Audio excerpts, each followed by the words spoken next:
Hi, I'm Chuck Gibson. This is Loveland Beacon Talks.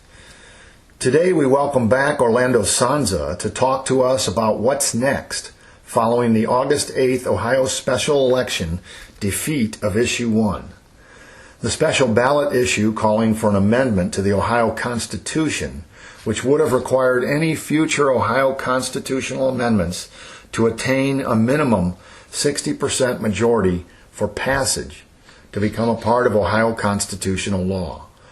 With the defeat of Issue 1 on August 8th, the current law, requiring only a 50% plus one vote, remains in place. Already, there is an initiative to amend Ohio's Constitution on the November 7th ballot, which has stirred controversy. The initiative is known as Ohio Right to Make Reproductive Decisions, including abortion. The aftermath of the Issue 1 defeat and that November ballot initiative have led many, myself included, to express disappointment in Ohio voters on August 8th. It is now my pleasure to welcome Orlando Sonza, who speaks with a positive view of the voters here in Ohio. But again, welcome, Orlando. Thank you again for joining us today. Chuck, thanks so much for having me. It's good to see you again, and I'm excited to talk of voter turnout exceeding expectations by anyone's imagination shows that Ohioans care about what they're voting on, and they will turn out if they get the message that this is an important issue. And Issue 1 was important, and what we saw was that those that voted were content with the process in how we amend our Ohio Constitution. They're content with 50% plus one. So be it. But that is not, in my opinion, a harbinger of Ohioans then being okay with the substance of amendments that come before them. They will still do their homework, just like they sought to do for Issue 1. So they are content with the process, but they will do their homework with initiatives, and going into this November 7th, they'll do their homework again. I firmly believe that. Yeah. Well, and let me back up just for a second, too. A couple things. One, and again, thank you so much for even talking about this right away. And I want to thank you, Orlando, for putting that positive spin. And, maybe I'm a little too negative when I say, disappointment in Ohio voters, because maybe we shouldn't be. Maybe they did their homework, as you just said. So I appreciate that positive outlook. But you also mentioned, that they turned out in force. That's something I really didn't look at. How big were the numbers? What kind of turnout did we have on Tuesday, August the 8th? Yeah, the last numbers that I saw, it was well over 30% voter turnout. When the expectation was, back 90 days ago, that the percentage of turnout would be anywhere between 8 to 13%. So the fact that we had, even here in Hamilton County, near 30% is just outstanding. Well, it certainly says a lot for how people felt about the importance of getting out and casting their vote and having, being heard on Issue 1. But as you said, at the end of that, we move on to, the upcoming November 7th election. And the ballot initiative on there that we're talking about is that Ohio Right to Make Reproductive Decisions, including abortion initiative, which will be on that November 7th ballot.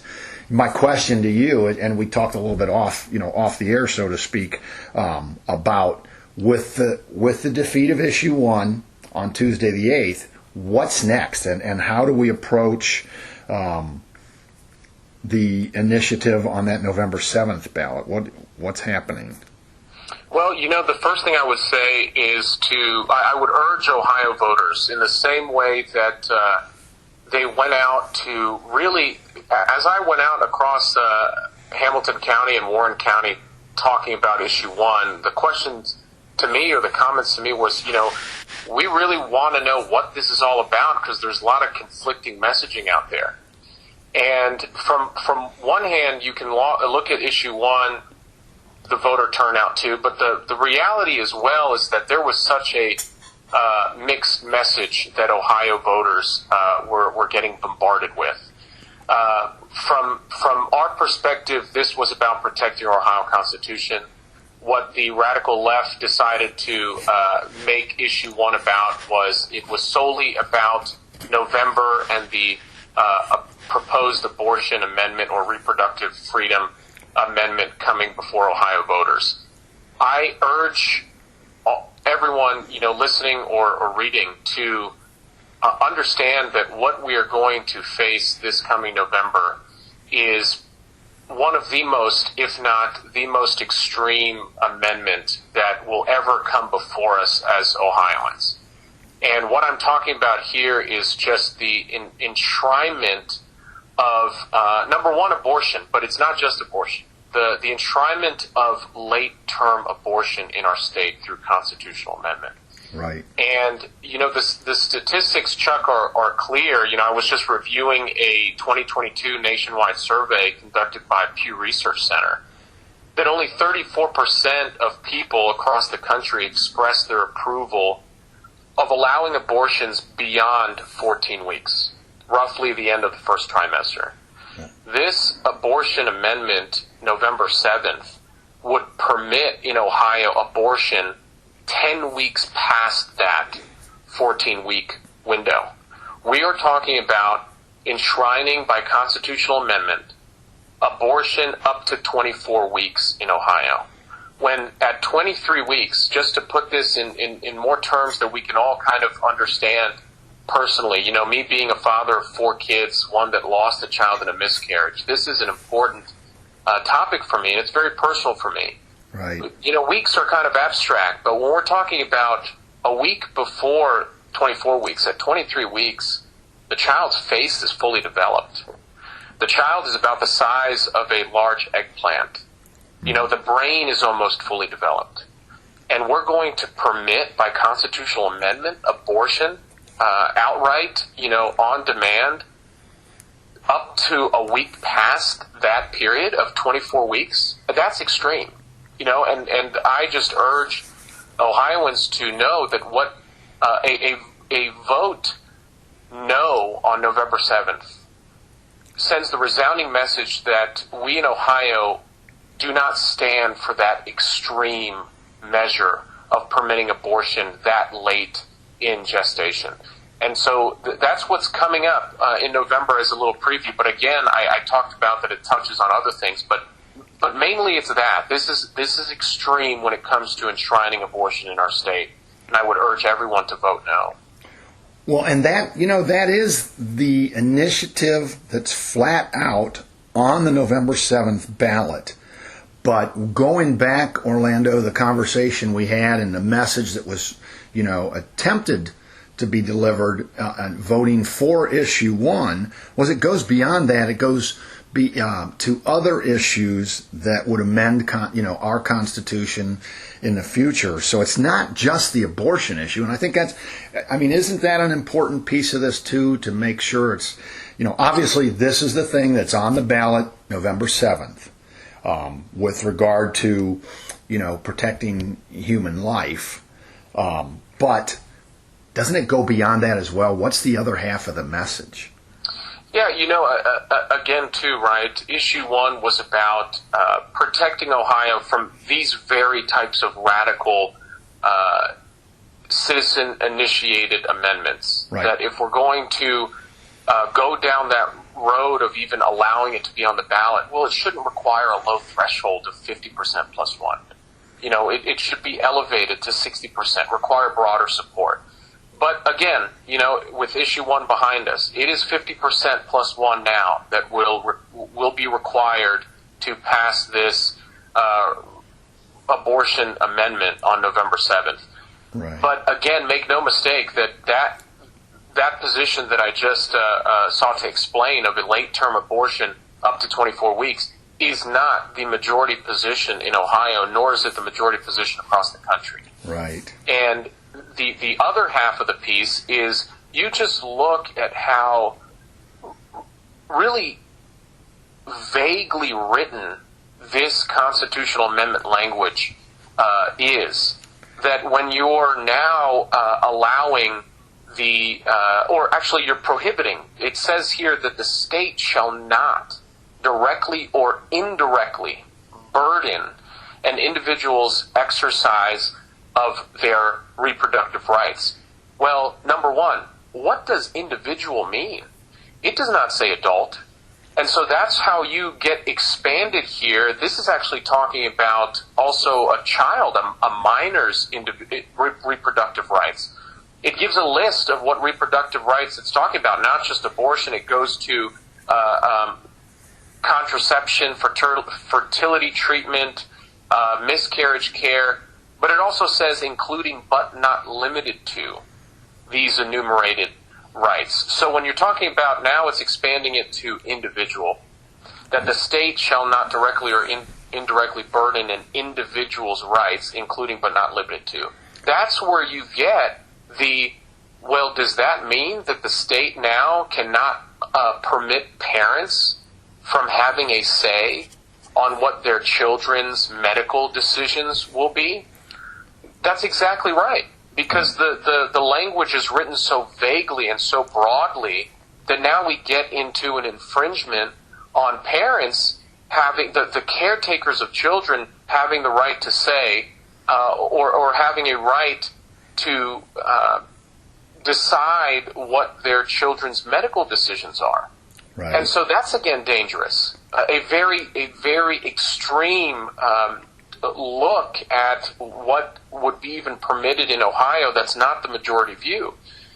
And, that's one thing. The other thing, too, going back to abortion, this would not just permit abortion outright up to 24 weeks, but you look at the caveats it gives for that. It says that the state cannot prohibit abortions beyond fetal viability, which is the 24-week period, right, if it impacts the pregnant patient's life or health.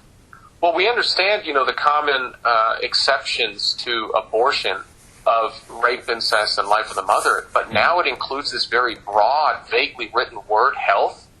Well, what do we mean by health? Do we mean mental health, emotional health, all of the above? It gives this caveat for one physician. It says that the pregnant patient's treating physician, one physician, on a case-by-case basis to decide whether this pregnancy beyond 24 weeks, beyond second trimester, beyond when the child's toes and fingers are moving and its face is fully developed, if it impacts the pregnant mother's mental or emotional health, it would permit abortion up until 9 months, 40 weeks. It would permit it up until term. That is, again, extreme. Radically dangerous for Ohio, not one, again, shared by the majority position of Ohioans nor Americans. Right. Well, Orlando, that's a great point, and you are talking about exactly what I think personally, and I think so many others, maybe like us and around the state, need to feel confident that the language will not be confusing. And so, that's what you're talking about, this vague language.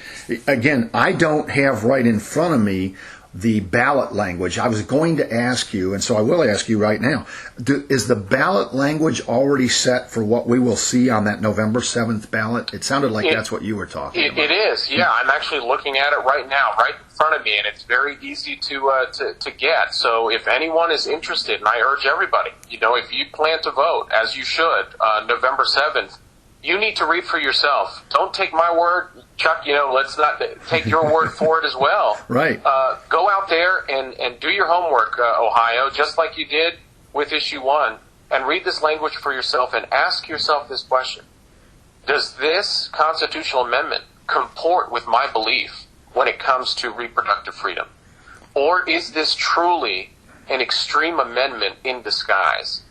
And is trying to be passed not through legislative process, where we're going to have the ability to debate amongst our elected representatives in Columbus, and then allow for public hearing. As the majority of laws should be passed through, is that legislative process. is this an extreme piece of law that is trying to be enshrined through our Ohio Constitution in such a way that's vaguely written in order to hide truly its intention of radical ideology. So if you want to see the language, all you have to do, go to Google and type in November, Ohio, abortion amendment. The first link that will come up, as it did for me, as it should, is the Ohio Attorney General's website with the approved language for the November 7th ballot initiative. And it does a great job on the first page, just one page, 5 bullets, boom, a summary of what you're voting on. And then the next 2 or 3 pages is the exact language expounding on those 5 points.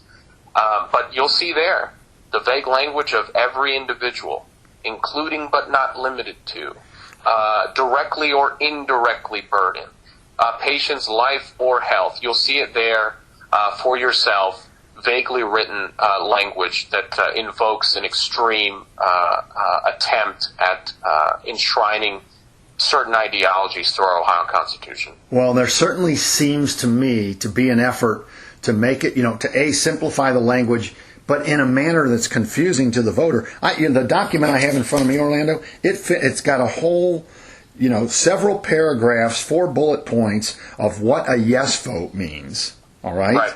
At the end, it says one simple sentence: a no vote opposes amending the Ohio Constitution to establish the constitutional right to make and carry out one's own reproductive decisions. It opposes a person's right to make and carry out one's own reproductive decisions. I don't think that's fair and honest language. It is not. Again, it is trying to hide, masquerade, give disinformation or misinformation. The question you got to ask yourself is the language of voting yes comporting with your belief on how these certain rights should be enshrined in Ohio? And if you believe, as the majority of Ohioans do, that it is not through extreme measures like this, then a vote no stands for that proposition, that we do not want these extreme measures to be in Ohio that are not shared by the majority of Ohioans or Americans. So the language you just read there, Chuck, is deceiving. It's almost guilting the person to vote yes. And so, no, what you have to ask yourself is the language on a vote for yes. Do you agree with it? And if you don't, then the proper vote, in my opinion, is to vote no. Very good. I'll ask you one more time again, and thank you before we go, Orlando, because I know you've got to move on. And thank you so much for the time that you've given us today. But I'm going to ask you one more time, repeat. The best way to get the exact language is to Google the Ohio November. Is that you say it? That's right. Ohio November Amendment. Okay. And then that'll take us to the Ohio Attorney General site where we will find all the information of what's on the ballot and That's specifically correct. The language. And I'm right along with you, Orlando. I encourage anybody who plans to vote to take the time to read the language and understand clearly, not just whatever you'll see on the campaign signs or campaign commercials. That's right. Read the language yourself, be an informed voter, and again, we need to make sure that it's these extreme measures, these radical measures, don't find its way here in Ohio. Perfect. Well, Orlando, once again, thank you so much for joining us on Loveland Beacon Talks today. I hope that in these last 10 to 15 minutes, I'm quite certain you have helped bring some clarity to what's on that November 7th ballot here in Ohio. And we continue to wish you the best in your campaign going forward personally for that Ohio congressional seat. And I guess District 1, correct? That's correct, Chuck. All right. Well, again, thank you so much, Orlando, and good luck to you. Thank you so much. Take care. All right, take care.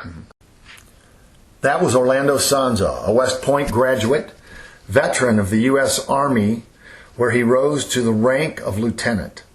He's a husband of 10 years to his wife Jess, also a West Point graduate who attained the rank of captain in the U.S. Army. Together, they have 4 children. Orlando currently serves as a member of the Ohio Republican Party State Central Committee and is a candidate for Ohio's first congressional district seat, seeking to unseat incumbent Democrat Greg Landsman in the November 2024 election. It is the congressional seat most recognized as formerly held by longtime Congressman Steve Chabot. This has been a presentation of Loveland Beacon Talks. I'm Chuck Gibson. Thanks for listening.